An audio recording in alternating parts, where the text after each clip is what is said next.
How are we doing? Are you all right?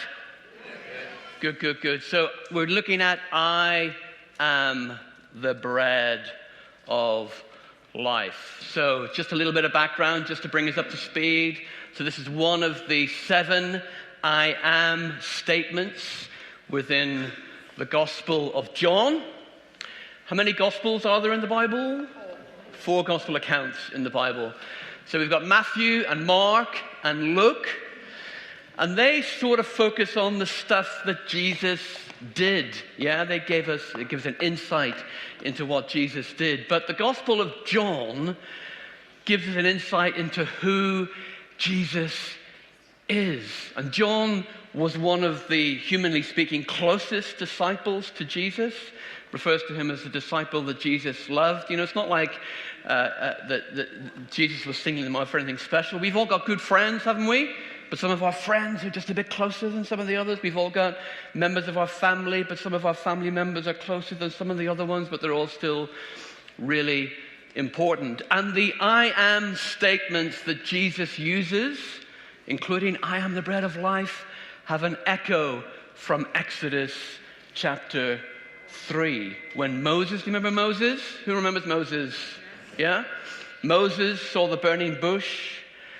And God wanted Moses to go and deliver the Israelites from the hands of the Egyptians. And he says to God, who am I? Who am I that I should go and deliver? And God says to Moses, just say to them, I am has sent me to you. I am has sent me to you. So how do we define ourselves? How do we define ourselves? So sometimes we define ourselves by our relationships. So I am a husband. I am a father. I am a brother. I am an uncle. You might be an auntie. You might be a sister. So by our relationships, we sometimes define ourselves. By our jobs, you might say, I'm a nurse, or I'm a doctor, or I'm an accountant, or I work on the checkout. Sometimes we define ourselves by that. Sometimes we define ourselves by our authority, don't we? I'm a manager. I'm a supervisor. I'm the judge. I'm here in my authoritarian position. Or by our seniority. You know, we might be just a worker in a business, or we might be a partner in a business, we might be a senior manager. So by our authority, sometimes we define ourselves. But I don't think we often define ourselves by food, do we? You know, we don't say, I am the fish and chips.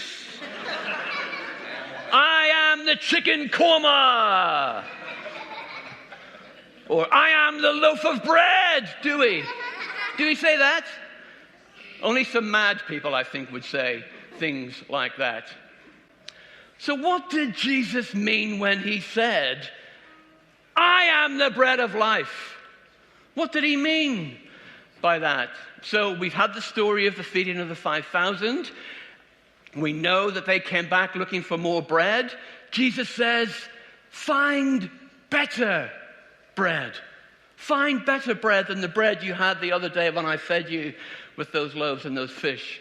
And they say, well, is he talking about the manna that God allowed to fall from the sky for our forefathers? Is that what he's talking about? That was better bread.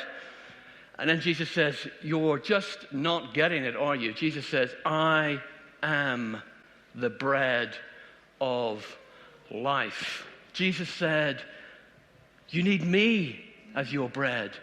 Not the bread that you've eaten or the bread that fills you for a little while. You want bread that's going to be fulfilling for a long time. So what did Jesus mean when he talked about being the bread of life?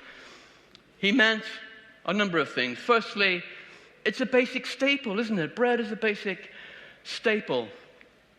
And what Jesus is saying is, you know, chaps, you cannot do without me. I am a basic staple for you. I am something that just at a very basic level you need. I am here for you. It's readily available, isn't it? Bread you can get wherever you like.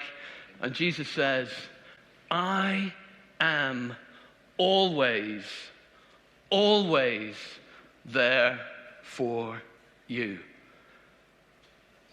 I'm readily available, and I'm always there for you.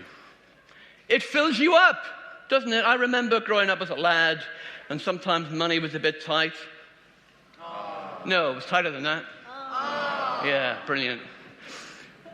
And my mum and dad would sometimes give you bread with some gravy on. How many of you had bread and gravy as a child? Yeah? Oh, Ronan's had. Oh, sorry. Things are tough in the Foot household, obviously. I'm sorry. But it fills you up, doesn't it? Bread fills you up. And Jesus is saying, only I can satisfy you. You can try and find your satisfaction in shopping, in social media, in games, in sport, in cars, whatever it is. None of that will be fulfilling. Jesus says, only I can fill you up. And it's nicest when it's fresh. Who's had stale bread? It's not very nice, is it? It's nicest when it's fresh. And what Jesus is saying is, meet with me daily. Don't let our relationship go stale. Don't let our relationship go stale. And it's good to share, isn't it? Bread is something that is good to share. And Jesus said, I am the bread of life. I've got my chipata, look. I am the bread of life. But you know what? When I went to the cross, this is my body, broken for you.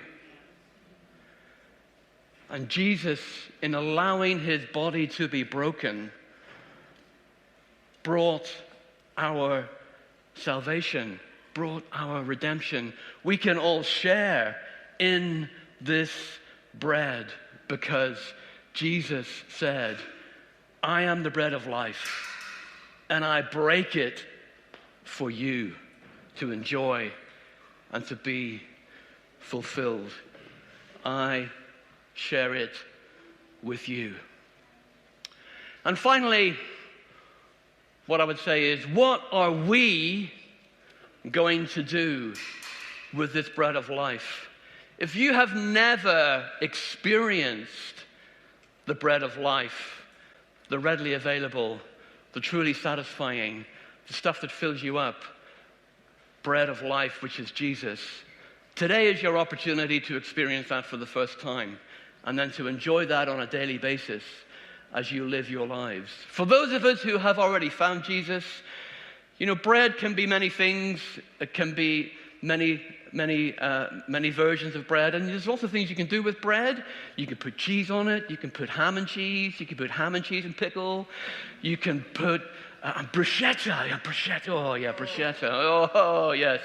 You can have naan bread with curry, can't you? You can do all sorts of things with bread. And you know what? You can be whatever it is you want to be. You can do whatever it is you want to do, so long as whatever it is, you bring Jesus with you. It doesn't matter that you are a manager. Be a manager who's got Jesus in your life. It doesn't matter that you're a worker.